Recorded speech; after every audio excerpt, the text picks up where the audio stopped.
Buenos días, estimado licenciado y compañeros. Somos el grupo número 5, integrado por Bárbara Garrido, Hans Sir y mi persona, Anabela Figueroa. Hoy expondremos acerca de la NIA 710, información comparativa, cifras correspondientes de periodos anteriores y estados financieros comparativos. Así también la NIA 720, responsabilidades del auditor con respecto a otra información.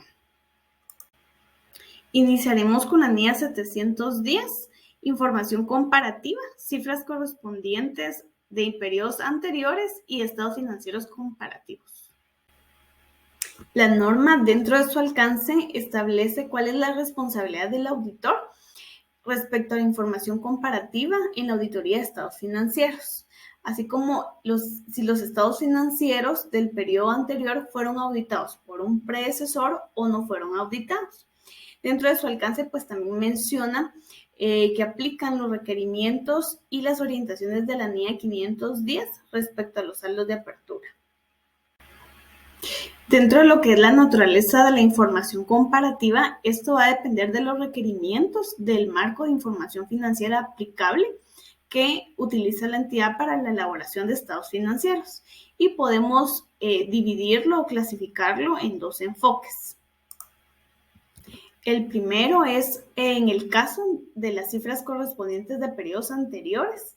La opinión se va a emitir de acuerdo a los estados financieros que se refieren únicamente al periodo actual. Y en el caso de los estados financieros comparativos, la opinión del auditor se va a emitir a cada periodo en el cual se presentan los estados financieros. La norma nos habla de dos objetivos. El primero es obtener evidencia de auditoría suficiente y adecuada sobre la información comparativa que se incluye en los estados financieros y que debe ser de acuerdo al marco de información financiera aplicable que utiliza la entidad. Y el otro es emitir su opinión o un informe de acuerdo con las responsabilidades del auditor. La norma establece definiciones. Dentro de ellas, pues tenemos la información comparativa. La información comparativa son los importes de información que se revelan incluidos en los estados financieros y relativos a uno o más periodos, de conformidad con el marco de información financiera aplicable. Cifras correspondientes de periodos anteriores es información comparativa, que pueden ser importes o información que se revela del periodo anterior y que se incluye como una parte integrante de los estados financieros del periodo actual. El objetivo de que se interpreten exclusivamente en relación con los importes e información revelada del periodo actual. El grado de detalle de los importes y de la información que se revela pues va a depender de su relevancia respecto a las cifras del periodo actual. También establece los estados financieros comparativos y nos define como la información comparativa consistente en importes e información a revelar del periodo anterior que se incluye a efectos de comparación de los estados financieros y que de los cuales han sido auditados, por lo tanto el auditor hará referencia en su opinión. Dentro de los requerimientos que nos mencionan la NIA 710, tenemos procedimientos de auditoría. El auditor determinará si los estados financieros incluyen información comparativa y esta es requerida con el marco de información financiera aplicable, para lo cual evaluará que la información comparativa sea congruente con los importes y otra información presentada, incluyendo reexpresiones, así como también pues que haya información comparativa y que sea congruente con políticas o cambios que se hayan producido y que se hayan tomado en cuenta para su presentación y revelación. Así también es necesario que la entidad pida manifestaciones escritas por parte de la dirección, y esto es cuando se refiere a, cuando el auditor va a referirse en su opinión a esos periodos. En el caso que las cifras correspondientes de periodos anteriores, las manifestaciones escritas se solicitarán únicamente para estados financieros del periodo actual, ya que sobre estos va a hacer referencia el auditor. El otro requerimiento es el informe de auditoría. En este caso, pues tenemos cifras correspondientes de periodos anteriores y nos menciona la ausencia de referencia en la opinión del auditor cuando se trata de las cifras correspondientes de periodos anteriores, ya que la opinión del auditor es sobre los estados financieros del periodo en conjunto, que estos incluyen esas cifras de periodos anteriores. También nos menciona acerca de la modificación no resuelta en el informe de auditoría del periodo anterior.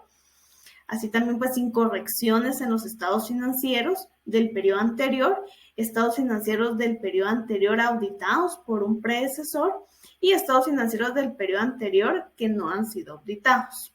Luego tenemos los estados financieros comparativos, la referencia en la opinión del auditor, que se puede dar una opinión sobre un periodo, el periodo actual y el periodo anterior.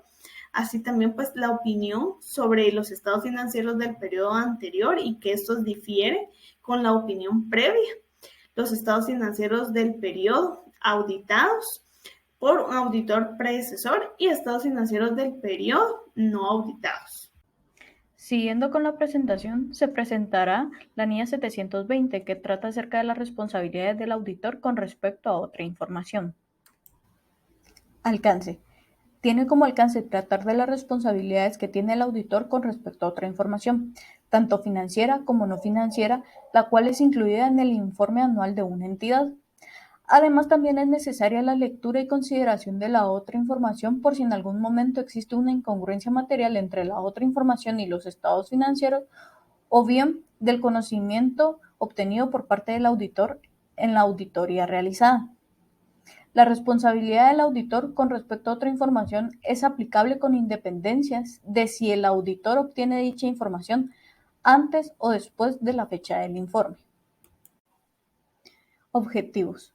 Cuando ya se haya leído y considerado la otra información, el auditor tiene 4 objetivos que son: el primero de ellos es tener en cuenta si existe una incongruencia material entre la otra información y los estados financieros. El segundo es tener en cuenta de si hay una incongruencia material entre la otra información y el conocimiento obtenido por parte del auditor en la auditoría. El tercero es responder de manera adecuada cuando el auditor detecte que existen ciertas incongruencias materiales, las cuales puedan parecer que la información contiene incorrección material. El cuarto es informar de conformidad con los requerimientos que establece esta norma. Esta norma establece 3 definiciones importantes, las cuales son: informe anual. Es el documento o conjunto de documentos que son preparados anualmente por la dirección o bien por los responsables del gobierno de la entidad para proporcionar información sobre las operaciones de la entidad y también sobre los resultados, así como también la situación financiera que se encuentra expuesta en los estados financieros. La segunda de ellas es la incorrección en la otra información. Esto es cuando existe una incorrección en la otra información, cuando la otra información está incorrectamente expresada o bien induce a algún error de algún otro modo. La tercera de ellas es la otra información, donde indica que es la información financiera o no financiera, estableciendo que la no financiera es distinta de los estados financieros y del informe de auditoría, la cual es incluida en el informe anual de una entidad. Requerimientos. Empezamos con los primeros 2, que son la obtención de la otra información. El auditor deberá realizar lo siguiente: debe determinar, mediante discusiones con la dirección, el documento o bien los documentos que comprende el informe anual. También debe disponer de lo necesario con la dirección para obtener, antes de la fecha del informe de auditoría, la versión final del documento o documentos que comprende el informe final. Por último, deberá solicitar a la dirección manifestaciones escritas de que se le proporcionará la versión final del documento antes de que se publique y también cuando esté disponible. Es importante resaltar que nada impide al auditor poner fecha o emitir su informe de auditoría si no ha obtenido todo o parte de la otra información. Lectura y consideración de la otra información. El auditor debe leer la otra información y al hacerlo considerará lo siguiente: si hay una incongruencia material entre la otra información y los estados financieros, Para que se logre evaluar su congruencia, se compararán cantidades o bien otros elementos seleccionados de la otra información, pero esto siempre es una cuestión de juicio profesional por parte del auditor. Si hay una incongruencia material entre la otra información y el conocimiento obtenido por parte del auditor en la auditoría con relación a la evidencia de auditoría y de las conclusiones que se han obtenido. Sin embargo, es importante que el auditor se mantenga atento por si surgen indicios que sean posibles que surjan las incorrecciones materiales en la otra información. Buen día, compañeros y licenciado. Siguiendo con los requerimientos, tenemos también lo que es la respuesta cuando parece que existe una incongruencia material o una incorrección material dentro de la otra información, que nos indica que es cuando el auditor discute con la dirección sobre una incongruencia material, por lo que puede incluir una solicitud a la dirección que sustente las declaraciones de la otra información. Basándose en la información o en las explicaciones que brinda la dirección, el auditor puede quedar convencido de que no existe una incorrección material en la otra información. O también en otro caso, también puede ser que la discusión con la dirección le proporcione más información que soporte la conclusión del auditor de que existe una incorrección material en la otra información. Luego tenemos la respuesta cuando el auditor concluye que existe una incorrección material en la otra información, que nos indica que las medidas que el auditor vaya a tomar si la otra información no se corrige después de comunicarse con los responsables del gobierno de la entidad es una cuestión directamente de juicio profesional, por lo que el auditor puede tomar en cuenta si el fundamento de la dirección y los responsables del gobierno de la entidad para no realizar dicha corrección, ya que ésta puede generar dudas acerca de la integridad o de la honestidad de la dirección o de los responsables del gobierno de la entidad. Al igual que en circunstancias un poco menos frecuentes, puede ser adecuada una denegación de opinión sobre los estados financieros, o también puede renunciarse al cargo cuando las disposiciones legales o reglamentarias así lo permiten. Luego tenemos lo que es la respuesta cuando existe una incorrección material en los estados financieros o cuando el auditor tiene que actualizar su conocimiento de la entidad y de su entorno, que nos indica que cuando el auditor lee y considera otra información, puede llegar al conocimiento del mismo, no información que tenga implicaciones acerca de la entidad y de su entorno. Por lo tanto, esto puede darle la necesidad de revisar la valoración del riesgo por parte del auditor, al igual que la responsabilidad que éste tiene de evaluar el efecto de las incorrecciones identificadas dentro del proceso de la auditoría, o en su debido caso también de las incorrecciones que no se corrigieron en los estados financieros. Luego tenemos también lo que es el informe, que en el caso de una auditoría de estados financieros de una entidad, el auditor podría considerar que también es adecuado identificar el informe de auditoría con otra información que espera obtener después de la fecha del mismo, con la finalidad de poder proporcionar mayor transparencia sobre la información que es objeto de la responsabilidad del auditor según la NIA 720. Y luego tenemos lo que es la documentación, que nos indica que el auditor incluirá dentro de la documentación de auditoría todos los documentos de procedimientos que se realizaron de acuerdo a la NIA 720 y la versión final de la otra información sobre la que el auditor realizó el trabajo que requiere esta misma norma, la NIA 720.